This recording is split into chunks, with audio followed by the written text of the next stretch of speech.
Salut à toutes et à tous les amis, c'est Yatashi et aujourd'hui on se retrouve pour une nouvelle vidéo sur un PC gamer, voilà un PC gamer à 900 € comme vous avez vu dans le titre.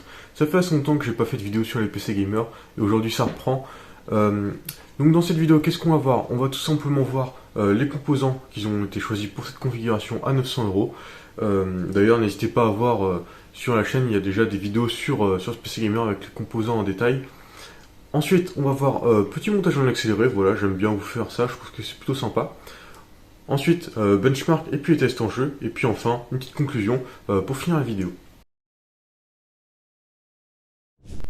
Alors pour commencer, je ne l'ai pas dit en tout début de vidéo, mais voilà, moi c'est un boîtier Mini TX, donc voilà, c'est une configuration Mini TX que j'ai faite.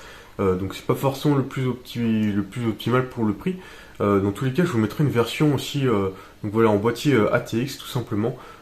Voilà, moi c'est un PC que je fais upgrade à chaque fois, donc il y aura aussi des petits trucs sur la compatibilité des trucs, mais vous inquiétez pas, je vous ferai une configuration également qui est tout à fait compatible avec les composants.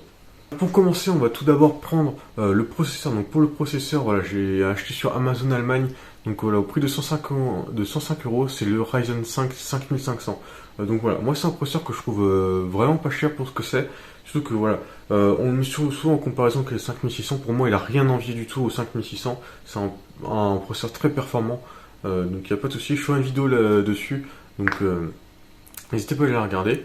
Et puis de vous abonner tout simplement. Après, c'est vrai qu'on se pose aussi la question sur processeurs Intel qui sont largement mis en gaming. Après, voilà, moi, c'est une base AMD que j'avais déjà depuis quelques années.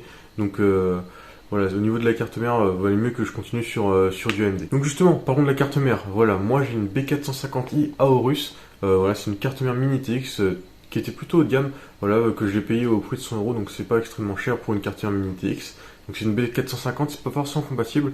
Moi, je vous mettrai une B550 dans la description si vous voulez acheter cette configuration là. Maintenant, au niveau de la carte graphique, on part sur la RTX 3060 Ti Founders Edition. Voilà, donc une excellente carte graphique. Franchement, moi j'adore cette carte graphique. Je la trouve exceptionnelle. Après, c'est vrai que comme vous voyez derrière moi, moi je suis passé sur une RX 6700 XT qui est un petit peu meilleure, un meilleur rapport qualité-prix. Donc voilà, 450 €, voilà, malheureusement c'est une Founders Edition, elle est plus disponible. Je vous mettrai quand même l'équivalent en description. Donc il n'y a pas de souci sur ça. Au niveau de la RAM, on est parti sur du classique, 16 Go, donc en DDR4 RGB, donc de chez Corsair, voilà, en 3200 MHz, ça fait le taf, il n'y a pas besoin forcément de plus que ça, sauf si vous faites des énormes montages. Mais là, c'est pas le but de chercher ici c'est le gaming. Donc pour le boîtier, on est sur le NZXT H210, donc voilà, que j'avais acheté au prix de 80 €. Donc voilà, c'est pas forcément le meilleur boîtier en mini TX, d'ailleurs c'est presque même pas un boîtier mini TX, c'est des formats qui n'acceptent que mini TX, mais il est assez gros quand même. Voilà, pour moi c'est pas un super boîtier, mais voilà, moi c'est celui que j'avais eu dans le passé, donc je l'ai gardé. Pour le refroidissement, j'ai tout simplement pris un Be Quiet Pure Rock 2. Donc c'est un excellent ventirad, voilà, qui fait de très bonnes températures. Donc, de toute façon, on va le voir sur les tests en jeu. Franchement, c'est vraiment un excellent tirade. Voilà, je l'ai payé sur 37 € sur le site de Cdiscount, il me semble. En ce qui est de l'alimentation, j'ai acheté une Asus TUF de 650 watts. Donc voilà, 650 watts, c'est largement suffisant pour cette configuration-là. C'est pas une configuration qui consomme beaucoup. On va voir ça dans les tests. Je l'avais acheté au prix de 50 € sur la Fnac. Donc c'était une offre un petit peu bon plan. Donc voilà, je pense pas qu'elles sont encore disponibles, mais en tout cas, je vous mettrai une autre alimentation en description, voilà, équivalente. Et maintenant, au niveau du stockage, je suis parti sur 500 Go en M2. Donc 500 Go, honnêtement, c'est un petit peu juste, hein. Moi, je vous conseille plutôt un Tera, surtout sur des configs à 1000 €, 900 000 €, pardon. Donc, euh, donc voilà, optez plutôt sur du stockage, surtout qu'en ce moment le stockage c'est vraiment pas cher.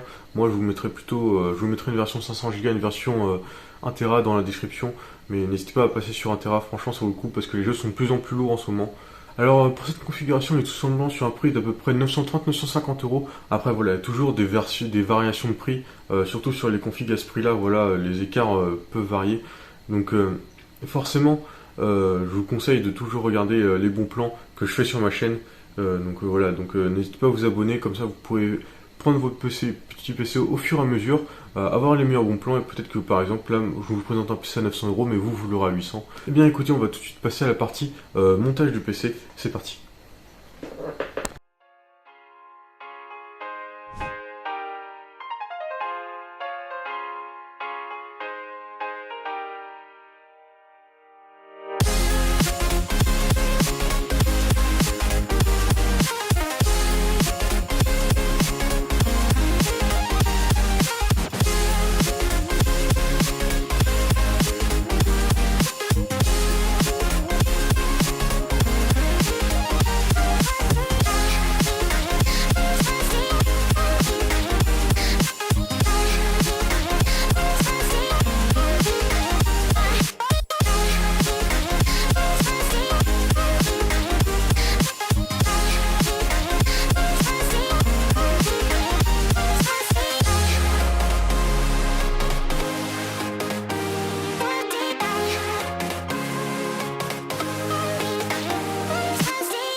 des performances de la carte graphique et du processeur, quoi de mieux qu'un petit 3D Mark. Donc comme vous voyez, on a 10 533 de score. Donc franchement c'est un plutôt bon score honnêtement, hein. Moi je trouve que c'est pas mal. 11 534 de score graphique, ça franchement moi je trouve que c'est vraiment pas mal du tout, hein. Et puis après 7062 pour le CPU, donc voilà, c'est pas la bête du siècle. Mais franchement, si on compare par exemple au Ryzen 5 4500 que j'avais testé, on a quand même 1000 points de plus que le 4500. Donc franchement, il y a quand même une petite diff entre le 4500 et le 5500. Donc ça, c'est plutôt cool. Donc sinon, regardons les températures. Vous voyez que déjà, franchement, le GPU, la carte graphique, franchement, elle dépasse pas les 75 degrés. Et ça, c'est plutôt pas mal, quoi. Surtout en benchmark, voilà. Bon, on va sauter les 78, tout ça, mais franchement, c'est une très bonne température. Et là, voilà, on stabilise vers les. On peut pas très bien voir, mais en gros, on est à un peu moins de 60 degrés pour. Peut-être un peu plus que 60 degrés pour le processeur. Et il faut que je rappelle, j'ai un Biquite PureORC 2 avec ce Ryzen 5 5500. Donc, franchement, voilà, c'est pas une config qui va tellement chauffer. Donc, ça, c'est plutôt un bon point. Et en plus, vous avez un très bon score parce que regardez, si on compare par exemple, voilà mon score, donc voilà, Ryzen 5 3060 Ti, comparé à un i9 9900K, un RTX 2080 qui avait 11 085 de score. Il y a 500 points de différence. Je sais pas si vous vous rendez compte, franchement, c'est incroyable. Voilà, la 3060 est meilleure qu'une 2080, quoi. Parce que si j'avais vu un meilleur processeur que le 5500, les gars, les 11 000 points, on les aurait largement passés, hein. Donc voilà, donc c'est tout pour le benchmark, hein. Voilà, très très bon benchmark, moi je trouve. Donc voilà, maintenant on va passer au test en jeu. Et c'est parti. Donc là j'ai fait un petit Cinebench R23, voilà, donc pour voir un petit peu ce que donne le processeur en applicatif. Donc vous pouvez voir que le Ryzen 5 5500 se débrouille vraiment plutôt pas mal, on a 9982 de score. Donc si on veut comparer par exemple au Ryzen 5 4500 que j'avais testé la dernière fois, on a plus de 1000 points d'écart, l'autre était à 8770, donc franchement en applicatif ce processeur est vraiment pas mal du tout. Voilà, on est mieux par exemple que le Ryzen 7 1700X, un peu normal. Enfin, vous voyez ici, on dépasse quand même plutôt pas mal de processeurs haut de gamme, hein. Ok, donc on commence le test de la carte graphique sur Fortnite tout simplement. Voilà, donc tout est en épique. Donc voilà. Donc vous pouvez voir, on est aux alentours des 80-90 FPS, voire 100 parfois. Honnêtement, je pensais qu'on serait un petit peu plus haut parce que voilà, on a quand même une RTX 3070 Ti, donc je pensais que ça aurait été plus haut que ça. Après voilà, va falloir tester aussi avec les paramètres un petit peu plus compétitifs, donc avec la render distance au max et le reste en faible. C'est ce que je vais faire tout de suite d'ailleurs. Ok, donc là je vois j'ai mis son 3D au max et distance épique. Voilà, tout simplement. On va piquer tout ça. Et là, ouais, voilà, on a tout de suite pas beaucoup plus de FPS. Voilà, on est très largement au-dessus des 144 FPS. Et le jeu c'est quand même plutôt beau. Donc voilà, pour Fortnite en 1080p, 140 FPS, c'est parfait. On peut aussi voir que voilà, la carte graphique chauffe très très peu. Enfin très très peu, voilà, on est autour des 64 degrés, donc franchement c'est plutôt pas mal. Ok, donc là on est sur Apex. Donc voilà, Apex tourne très très très bien. Donc là voilà, je vais vous montrer les paramètres du fait. Donc là voilà, on a tout au max, tout simplement. Et puis là on a largement les 144 FPS symboliques.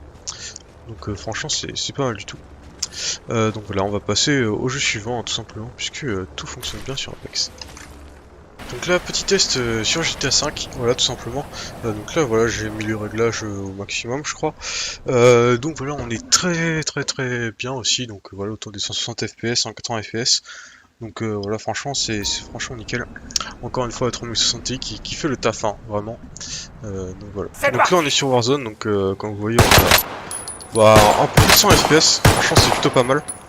Donc voilà, je suis tout en ultra aussi, comme pour tous les jeux, donc voilà, 110 FPS. Donc franchement voilà, c'est un PC qui fait très très largement tourner Warzone dans de très bonnes conditions. Voilà, on va passer tout simplement au prochain jeu.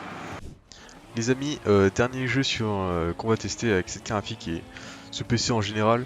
Donc Forza Horizon 5, voilà, donc le jeu tout en ultra, hein, comme les derniers, et on est autour des 90 FPS. donc voilà, c'est plutôt pas mal. Et puis voilà, on va tout de suite passer à la conclusion, puisqu'on a déjà testé pas mal de jeux. C'est maintenant l'heure de la fin de la vidéo. Voilà, petite conclusion sur ce PC gamer à 900 €.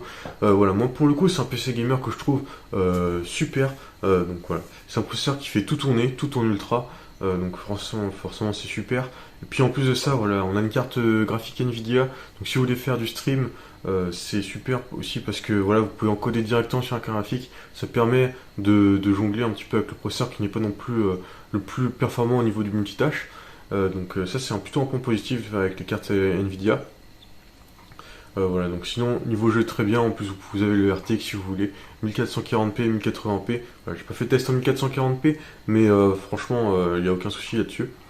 Très bon refroidissement, malgré que son ITX, hein, voilà, la carte graphique chauffe très peu et consomme aussi très peu, alors que voilà, on n'est pas sur un boîtier qui a un excellent flux d'air, hein, honnêtement. Et puis même le BeQuiet Pure Rock 2 l'a fait aussi tout à fait l'affaire pour le processeur. Et puis même voilà, moi je trouve qu'il a un style un petit peu sympa. Donc franchement, moi je trouve que c'est un plutôt bon PC. Après voilà, il y a toujours moyen d'avoir mieux, parce que moi voilà, je vous ai dit c'est une upgrade, donc forcément, voilà, j'ai fait avec ce que j'avais sous la main évidemment. Et puis, bah, écoutez, merci à tous d'avoir suivi la vidéo, n'hésitez pas à vous abonner, que ce soit à ma chaîne YouTube ou bien à mes réseaux sociaux. Et puis bah moi je vous retrouve à la vidéo bon plan du lundi tout simplement. Merci à tous d'avoir suivi cette vidéo, au revoir.